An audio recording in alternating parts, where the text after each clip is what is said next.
দেখো আজ তো বাজার থেকে রুই মাছ এনেছে, তাই মাছগুলো কেটে ভালো করে ধুয়ে নিয়ে নুন আর হলুদ মাখিয়ে দিয়েছি। আজকে মার শরীরটা ভালো নয়, মা বলছে একটা ঝোল রান্না করতে। যেভাবেই বলবে আমি সেভাবেই রান্না করব।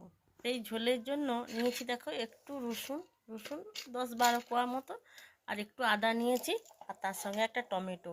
তো এইটা আমি এই দেখো শিল নোড়ায় বেটে নেব। আদা রসুন পেস্ট হয়ে গেছে, এবার টমেটোর সঙ্গে আমি এই কাঁচা লঙ্কাটা দিয়ে দিচ্ছি। কাঁচা নয়, গাছেই পেকে গেছে। এটা আমি এটা শিল নোড়ায় বেটে নিচ্ছি। লঙ্কা আর বাইরের লঙ্কা ব্যবহার করব না, এই লঙ্কাটা দিয়েই আমি রান্না।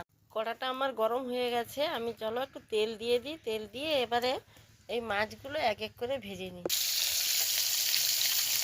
এর জন্য দেখো আমি কড়াইতে একটু সর্ষের তেল দিয়ে দিচ্ছি।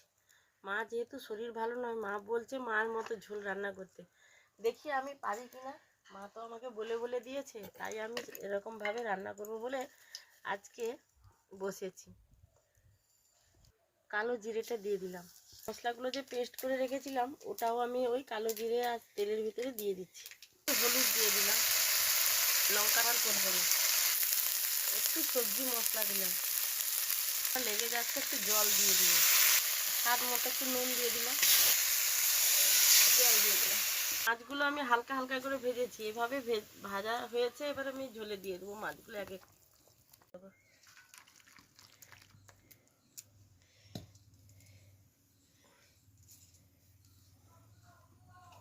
আমি একটু জিরে গুঁড়ো দিয়ে দিলাম। আমাদের পাতলা ঝোল কি রেডি হয়ে গেল?